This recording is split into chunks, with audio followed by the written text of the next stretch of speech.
yes, but in principle, there was as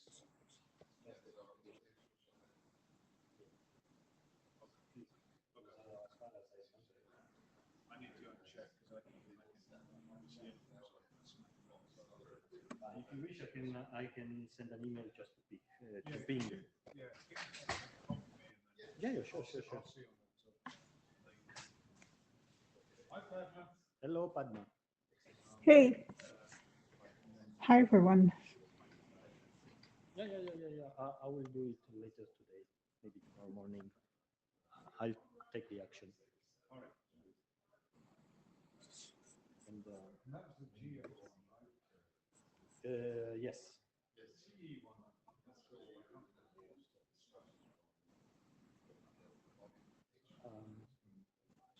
I don't remember. Yeah, but I shifted in the you're doing the TE one, right?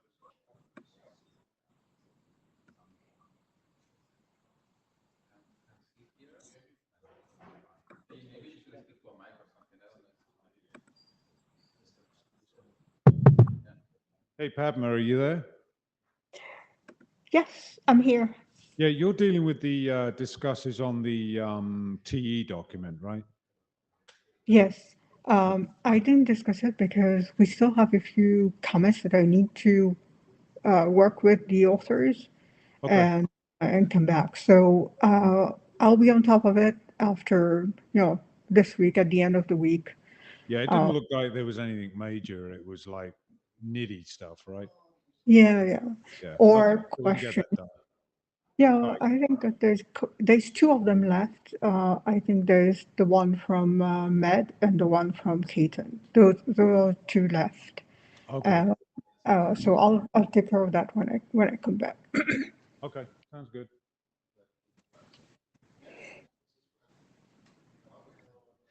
Should we start? I think we are complete.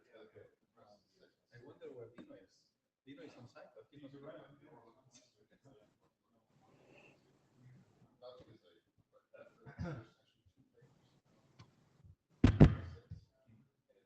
Hello? Almost. Let's start. Have a seat.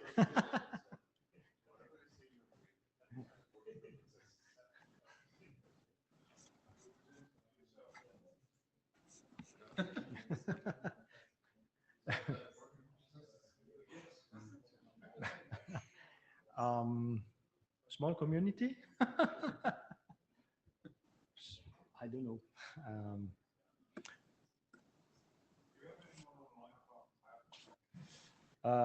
Prasad will present. He's online. We have a total of 9 people online.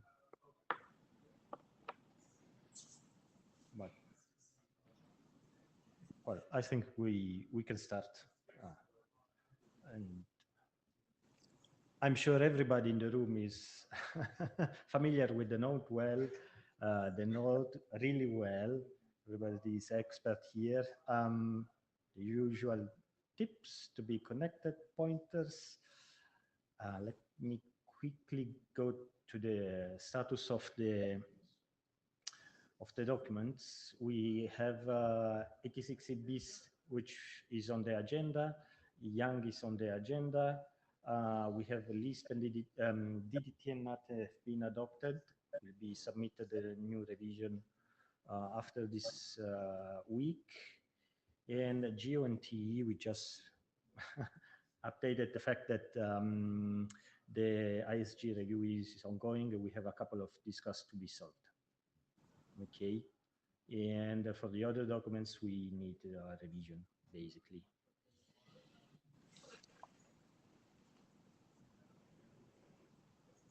It's not advanced. For a reason that I don't know, I cannot switch. Yeah, it says the unable to switch media feeds. But maybe while Luigi will figure this out, just for the record, since this is being recorded, for reliable transport and EAD mobility, I checked with Mark and Balaji. They told me that they will have a new version for Montreal. So let's hold them accountable. you are on the record now, guys. So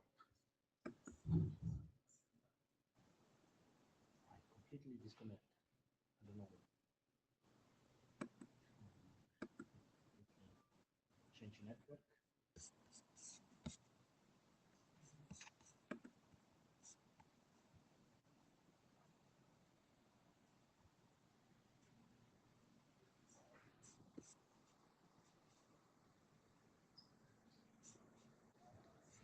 Is there anything that I can use? Let's do my Wi-Fi. Luigi, this one maybe, give it a try.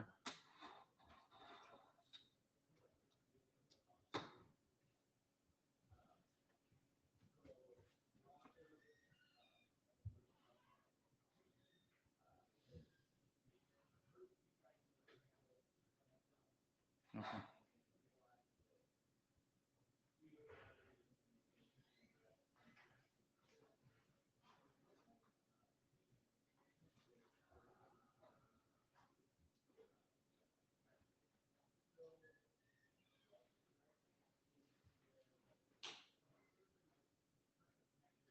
Okay, so the Wi-Fi was gone, so I lost everything. And we were here, basically. Very short agenda today. Alvaro will start with the LCAF, so the 8060 bis. Alberto, the young model, and then we have Prasad with multicast deployment and the document that is discussed in the PIM working group about the joint attributes for the LISP environment. So I think we can start. Alvaro, you can just come here at my side. I share the slide. I give the rights to the clicker. You should be set. Okay, great. Hello, everyone. Hey, you know, Take a picture of this. the recording is not going to show how many people we have unless you guys say something. So just agree. Yeah, so wave back for the picture. Okay, so this is about RFC 8060 BIS, the LCAF work. So just a background, just in case you missed this. 8060 is an experimental RFC that defines the canonical address format for LISP. And as many as the other work that we're doing here, we're moving it to a standard, to the standard track. The idea is to not just update 8060, but 8060 is updated by 9306 and by the LISP Geo draft that is going through the IASG right now, and both are experimental. So eventually we will wrap them into this one. There is also some work in 8378 BIS that is in the standards track that normatively depends on 8060, right? So we want to take everything and move it to the standards track with as little changes as possible, right? So the idea is to not change the technical part, just to change the formatting and the structure and editorially and stuff like that. So this draft was already adopted by the working group. That's what 00 was. It was a copy of 8060, just with the new formatting and some of data references that were pointing to all drafts. We are now at 02, and all that we've done is move things around. So we addressed the one errata that was there, which was like a one letter error that was in the original RFC. I changed some of the references to point to the right places.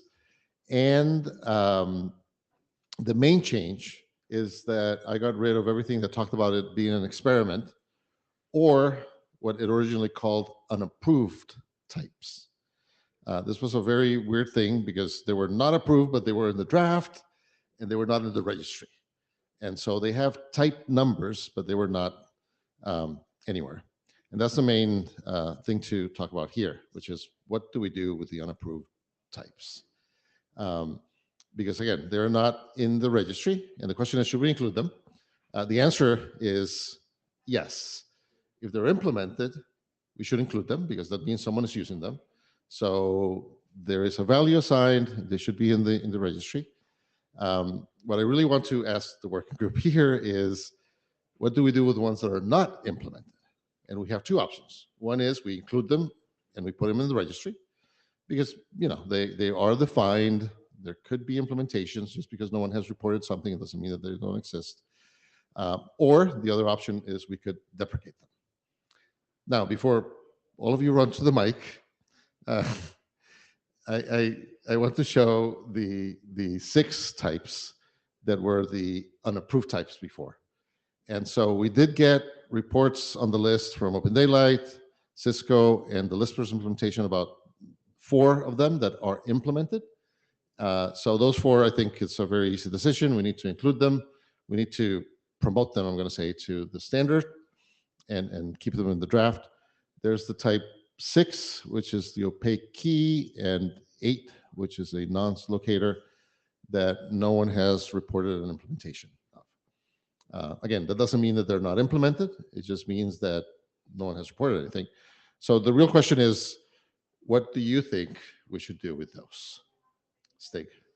Yeah, hi, Stig here. So how big is the space? The 256? It's 256, yes. Yeah. Yeah, so I don't see any harm in putting them there. The space is big enough. I wonder a bit for the future, if the working group somehow should go away or something, how can people get future types? And would it require like an RFC, or could it be just a draft? Or Right. So everything right now, I believe, is I forget what it is. Is it? I think it's RFC required or something along those lines. And I'm looking at you, Luigi, because I think you're the expert on that registry. The other thing is that the 255 is reserved for vendor specific. So theoretically, you can go and do a lot of other stuff there if you really wanted to on the vendor specific code point. But yes, I mean, to your point, we have 16, 17 with the new Geo one out of 256. So there's still, I don't know, almost 240 numbers left that we could use, so it shouldn't be a problem. Now, were you suggesting, Stig, that we should add, like we did for PIM, that sort of extension thing that we could do subtypes later or something? Or, I mean, it's too early for that, I think. yeah, it's too early for that. I'm just wondering how strict it should be going forward. But yeah, As of today, future assignment is specification required. Right, specification required. So it's not strict at all, right? okay, so you can just write a draft, say that's a specification, and you can get it. You don't even need a draft for specification Right, required, it just right? needs to be somewhere. It just needs to be written down Yeah, somewhere. yeah, Right. yeah. So that sounds good to me. And yeah, if it starts running out in some years, then you can always do subtypes or something. Yeah. This is Dino. So for type 8, I remember Job wanted it to do something inside the network. He wanted to be able to have packet signatures for streams. And I don't know if he ever used it. And it was, he was using Cisco boxes, and I don't remember if Cisco implemented that. I think they did, but I don't think anybody has fessed up to that. So I don't know what to do about it. And we don't have an RFC that tells you how to do it exactly. So that might be yet another case, is that these may have values, but no good value for deployment, but there's no RFCs to say what they do. And same with opaque. I know opaque key was going to be used to encode security fingerprints and opaque data, where you don't want to label it as security keys because that kind of gives it away. So I don't think anybody implemented the opaque key. So Right. So the other point about this is that if we deprecated them, we would probably still want to deprecate the value in the registry, which would mean we lose the value, right? So it's probably a better choice to keep everything defined, because that way, if people are in fact using it, even if they haven't told us, then it doesn't matter. I mean, we're already defined. Everyone knows how to do it, or how to at least encode it, and we go from there. So great, we have working group consensus, at least in the room for this. Huge Okay. consensus. Unanimous consensus. Wow. I've never seen that anywhere else. Yes. So what are the next steps with this? This should be relatively straightforward. The idea is, that numbering over there, the numbers might change, but the idea is any reviews that came from here and from the working group, we put into 203, then we do some maybe editorial changes. One of the things that we need to do, based on maybe the discussion earlier in routing, is put operational considerations into the draft and think about that. Then have the working group review, merge the vendor specific stuff, merge eventually Leo, the geo, list geo stuff, and then be ready for working group last call. Most of this is incorporating things, right, that the working group has already reviewed.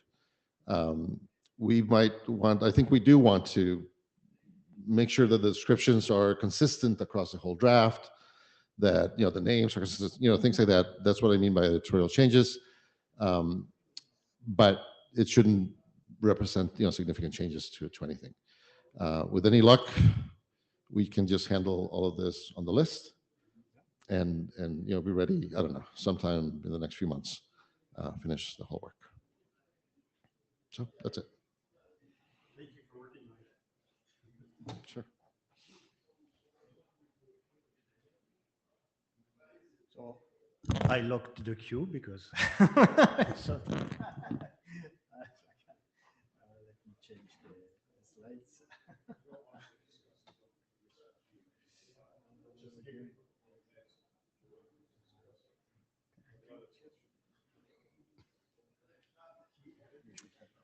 Okay, very quick update on Jan. Should take 2 minutes, even less maybe. So basically, yeah, we sent a refresh.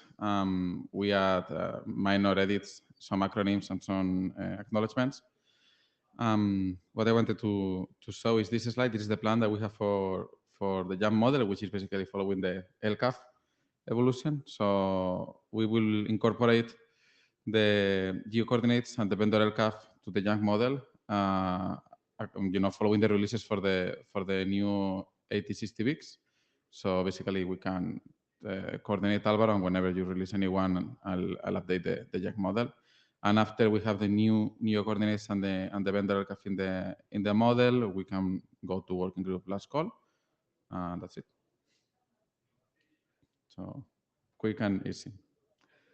All right. Prasad, you are up next. Yes. I hope I'm audible. Good evening, everyone. I hope it's evening already. Can you speak up a little bit because we don't. Yeah. Is it better now? Yeah. Okay. Good evening, everyone. So I'm Prasad from Cisco. So I this give is you the control of the slides, so you can. Yes. Thank you. So I will actually spend more time on the next one, but probably I'll just try to refresh what the deployments draft has gone through. So thanks to Dino, we had some comments. We had actually some good terminology corrections done. Not just terminology corrections. I don't know, maybe the right word. Probably, I would say a reasonable amount of rewrite has been done to particularly link the Uberlay draft. Right. I think that is one of the more important pieces that I wanted to really cover in the deployments draft, because that is where we found the most complicated cases of multicast to be, because when you have more than one Lisp fabric, or rather stitched fabrics, whatever you want to call it, the Uberlay architecture, right? Then essentially the RTRs or the re-encapsulating routers really play a very crucial role. And one of the important lessons that we had learned was to kind of separate out the multicast ranges, especially in the underlay that we use for the different Lisp sites. Dino, go ahead. Dino. You want to say something? We left the room.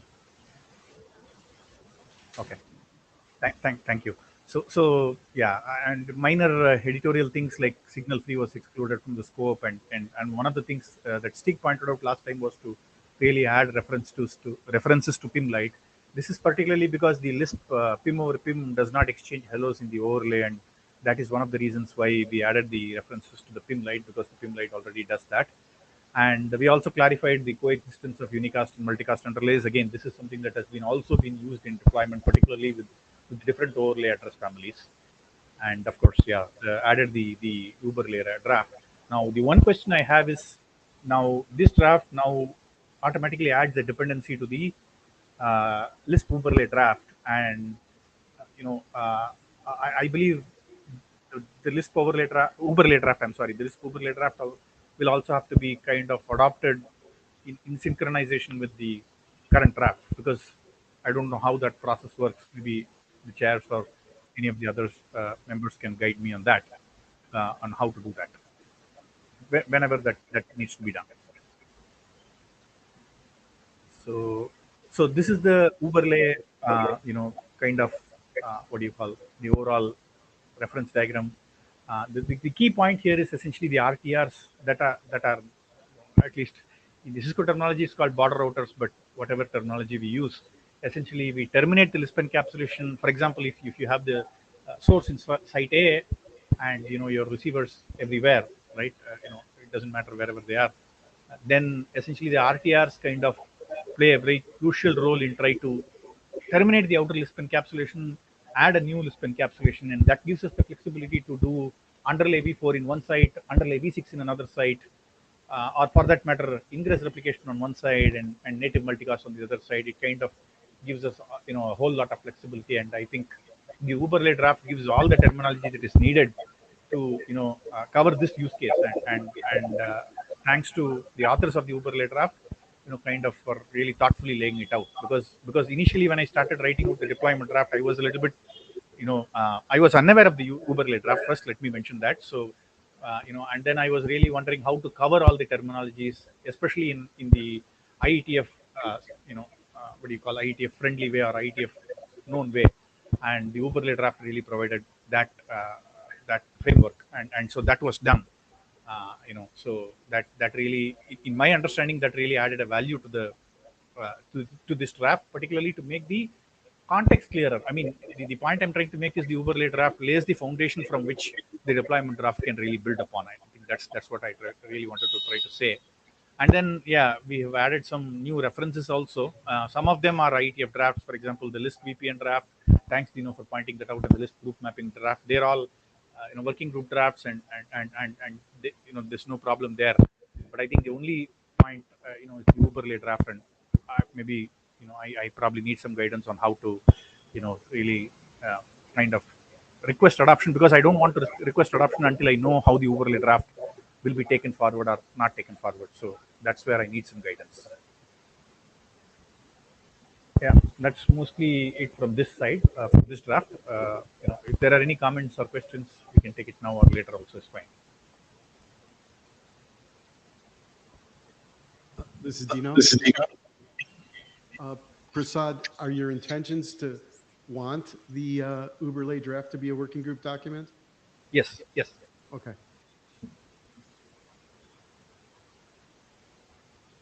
In my understanding, that is a very useful work. That kind of lays the base design for the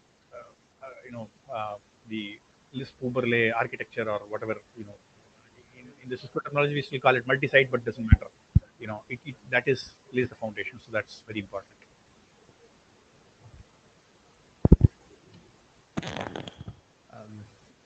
As for the adoption of this document, I would say we take it directly to the list.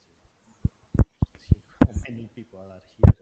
We are not representative of the whole, let's say, LISP ecosystem. So, and we can ping Victor about the overlay, so maybe also start an adoption if needed. Perfect. Next set of slides. Please.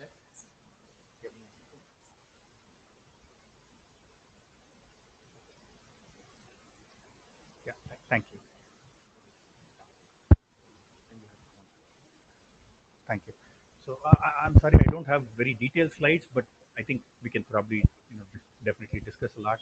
This is Again, functionally, no new work. Essentially what I'm trying to do, or rather what we are trying to do, is take 8059 and 9798, both experimental, and make them standards track. So we don't want to add any functionally new stuff. The only stuff that we want to add is probably editorial and organization wise. Functionally it should be the same as whatever was implemented, or rather, whatever was specified as experimental, now becoming standards track. Now, why 8059 and why 9798? You're probably all aware, but I'll just refresh the memory just for historical purposes. 8059 lays the groundwork for the Lisp specific pin join prune attributes. Why are they needed? They are primarily needed for two reasons. One is, the first TLB that 8059 defines is a transport type TLB, which is needed for the sites to signal, which transport or which underlay transport are they using to receive the multicast stream. So there are four possible combinations. They could be using unicast, which is head-end replication, or multicast, and inside them V4 or V6. So any Lisp site can send the same stream on multiple transports, more than one, because there could be RLOCs that are preferring one or the other, right? Or even multiple. It's possible, right? And so 8059 kind of the transport type TLB lays that framework, and that's very useful. I mean, essentially that is the bedrock of the Lisp multicast implementation. So without that, we will not be able to really signal this preference. It would have to be a very homogeneous underlay, which is not always possible, especially with the overlay kind of architectures, right? So that is very, very important and needed. And that TLB is exactly reused as what is defined in 8059. There are no changes, at least to what I know. I mean, if there are any changes, please point out, and we can definitely discuss if at all the changes are needed, and if so, why, right? And of course, this is one of the last few documents that is undergoing the EXP to STD BIS process. I mean, this is probably added for the other working groups, not really. Is a very obvious point, just to state the obvious. The second TLB is what really was the, that is why the second TLB is the reason why 9798 really came into existence. And that is essentially the receiver ETR RLOC TLB, and that kind of says if you're using ingress replication, which was 8059, right, initial version, and what is the receiver RLOC address that the ETR wants to use, so that the encapsulated stream can be sent to that ETR RLOC address. In the case of the head-end replication, and in case of native multicast, what is the underlay multicast that is to be used. Now, this is again very, very useful, even with just a multicast, especially with the overlay. We use different multicast ranges, on the either sides of the border, or I mean the RTR. So essentially, you do some kind of split horizon where you use different multicast address ranges, and this TLB gives us essentially what we need. Both for all the four cases. What I talked about in the first TLB. So just two simple TLVs, that really gets the job done for Lisp underlay, all four combinations, different address families, different transports, and that is essentially what the two documents had really specified. And what I've tried to do is essentially take 8059 and 9798 and kind of merge the text. So it's not a straightforward or a simple merge. You have to really, how do I say it? Kind of, in some sense, rewrite the textual part of it, but we don't want the meaning to get, or rather change. There is no intended functional change. So by the process of translating it into a single document, or merging it into a single document, if we had done any mistake, or overlooked anything, please let us know. Please review the draft. In that sense, it's very important review. And at least the intention is to not make any functional changes, just exactly the same content as 8059 and 9798, but in the form of a single document. Maybe the flow has to be slightly reorganized so that it kind of reads nicely as one document, what was written in two documents. So that's the only thing that we wanted to do. So that is the background of the document, and I think most of the details are covered. The only point I wanted to discuss was, I think Stig already provided some guidance on this. That the IANA code points, we intend to reuse them. We don't want new code points to be defined, or new values to be allocated, because obviously interop or backward compatibility is the main reason why we want to reuse the same code point. So whatever language is needed to essentially say that whatever the experimental drafts, the code points were located. I mean, experimental RFCs. I'm sorry, the code points were located. We will try to reuse them. By whatever process the IETF needs to follow for that, we'll try to do it. So yeah, that's mostly it from my side. Any comments or questions here on the list? You are welcome. On the code point side, you can certainly reuse. It's just in the IANA section, you ask to update the reference in the registry with the new RFC number to come at some point. That's all. Yes. Yes. Thank you. Thank you. Thank you.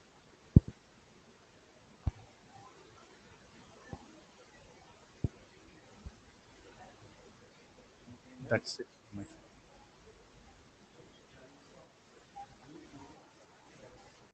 Go ahead.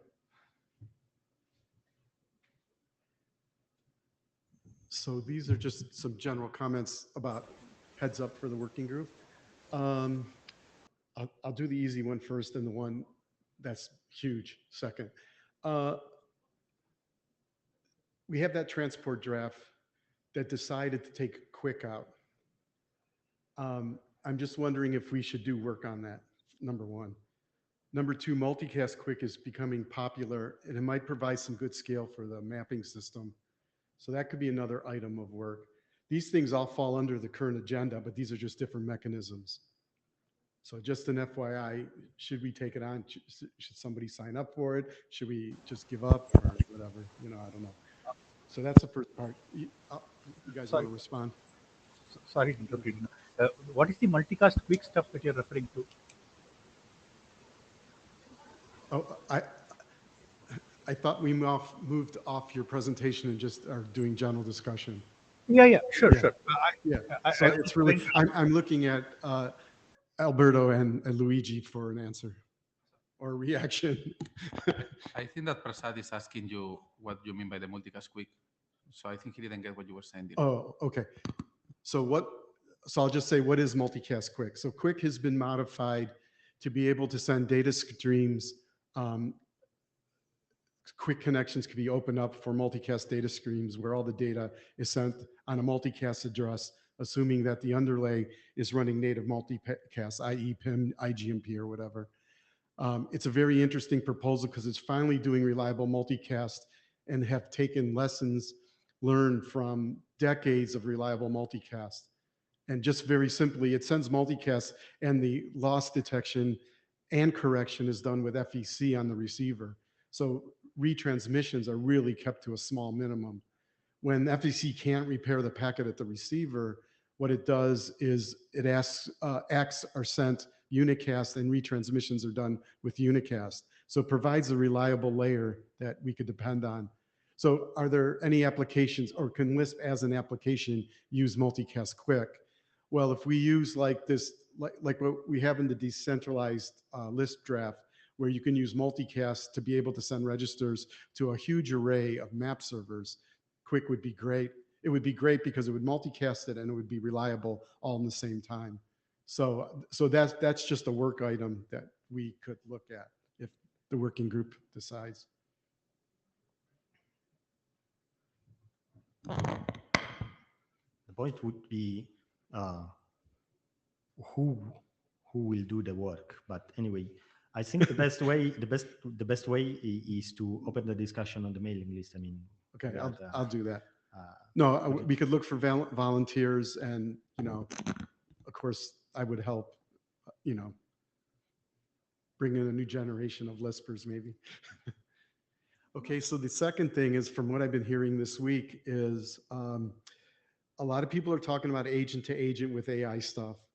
And I see what's coming is interoperability between legacy devices and these software agents, these virtual things. And it appears that, I've been talking to a lot of people, that these agents are going to probably be mobile. And people are having problems keeping track of them. And agents are going to pop up and go away like microservices.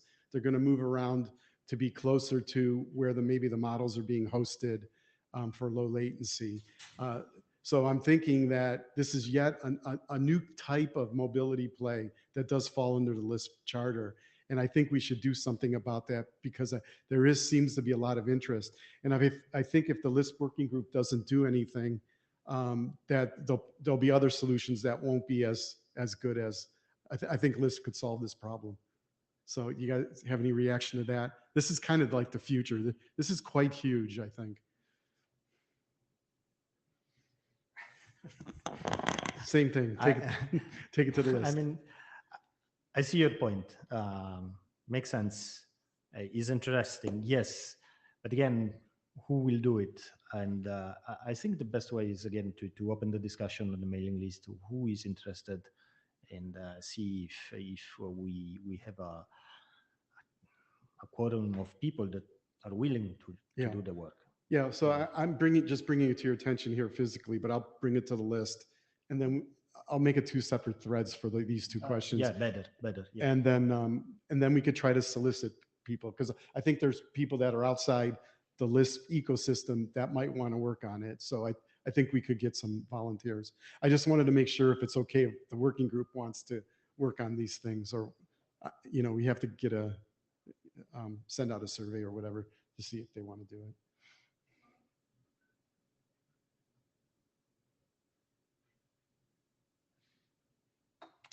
Okay, thanks, Dino.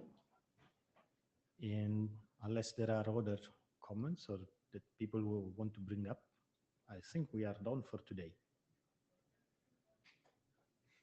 Coffee time. Okay, bye-bye. Sorry, Padma, go ahead. Thank you. Thank you.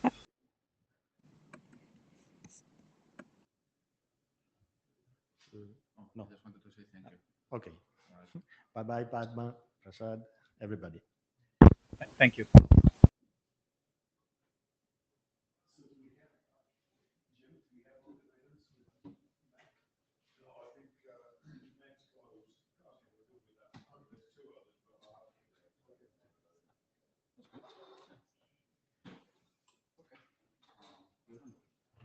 Quick and painless. Quick indeed.